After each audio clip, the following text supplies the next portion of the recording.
Hey gang, don't be alarmed, it's not Burt Reynolds, although with this mustache, how can you tell? But I'm not here to talk to you about my line of imaginary mustache products designed for the users and consumers of mustache paraphernalia. Today I'm here to talk to you about redoing countertops. If you'll notice, I'm not in my garage where I'm most comfortable. I'm actually in the least comfortable part of my house, the kitchen. This weekend I've been redoing my kitchen countertops. As you can see, I've been making quite a mess. Got everything covered up nice, and I'm hoping to show you how it's done over the course of this upcoming video. Don't forget to like and subscribe. I've got a lot more DIY videos coming your way because we're planning some pretty hefty renovations of our house. Enjoy. I got a product called Spreadstone from Home Depot for about $120. It comes with everything you need for your countertop refinishing project. A paintbrush, some rollers, a paint tray, a can of base coat, 2 cans of what they call stone coat, and a can of clear coat. It also comes with a pretty detailed set of instructions and 2 tiny little sheets of sandpaper. If you're planning on doing this project yourself, I highly recommend going and getting a lot more sandpaper and probably an electric sander of some sort. I'm lean, I'm mean, and I know how to clean. Do not use joint compound to fill the cracks in your countertop. I repeat, do not use joint compound. Apparently, that's not the same thing as spackle, which is what they recommend in the instructions. Who knew? For any of you men out there who are thinking this might be a nice thing to do for your wives, please cover everything. Seal off the area. If you don't, it's your funeral.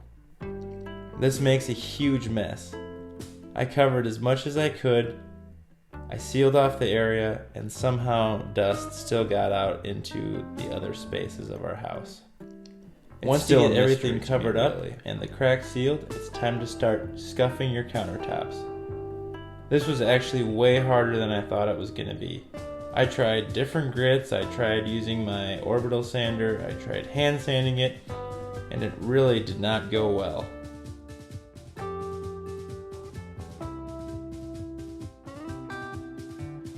The struggle is real, if you can't tell. I was getting incredibly frustrated and trying about everything that I could think of. Once you get it scuffed, which I will warn you again, takes a lot longer than you would think, you're going to want to vacuum off all of the dust and then wipe the countertops clean again before you apply your base coat.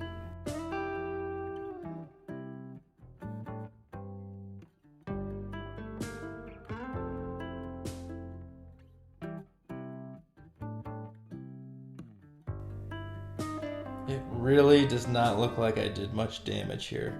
You can see some scratches, but at a glance you wouldn't notice there was anything wrong with the countertops. I'm just hoping it adheres well.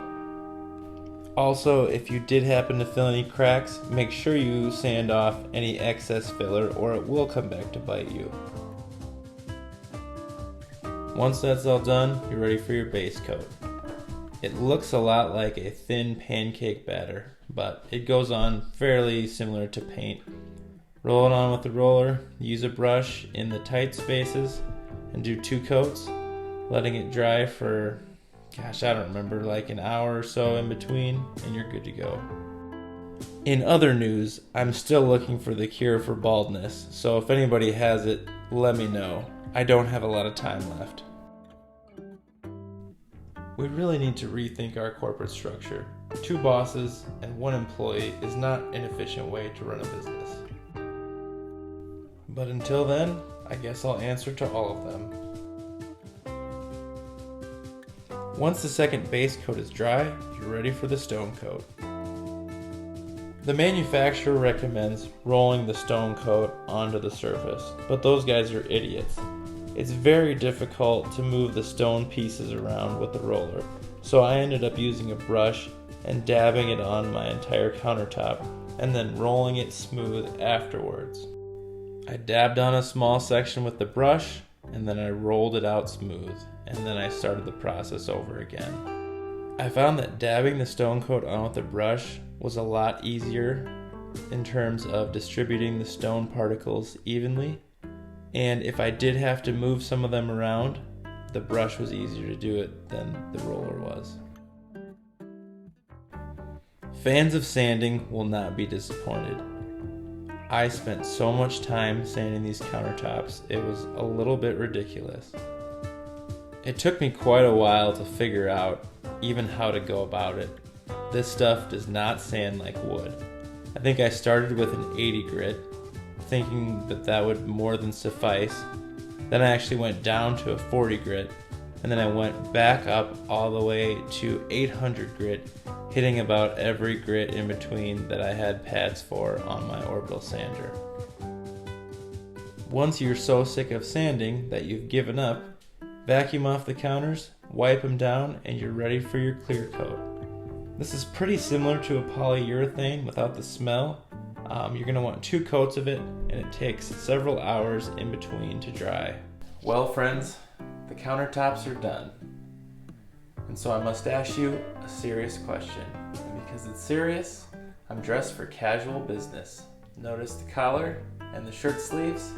That's right, I clean up okay. And I run a comb through my mustache too. I gotta ask, what do you think? We've been using them lightly for the past couple of days, but I gotta say, I'm not very impressed with how they turned out. First of all, I probably spent 5 or more hours sanding this. I used my trusty Corner Cat by Ryobi to sand all the way from 40 grit up to 800 grit. And I hand sanded the whole thing with 220 and 500 grit after that even. And it still wasn't smooth. I really thought this was going to end up looking like a stone countertop, but it looks more like the hallway of a high school. Or possibly my grandma's kitchen if I had been alive in the 50s. It's not good. I keep trying to tell myself that when we get new appliances, new floors, a new backsplash, and probably some new blinds, that everything will look great, but I can't help but feel that these countertops are just gonna have to go. Better luck next time, I guess.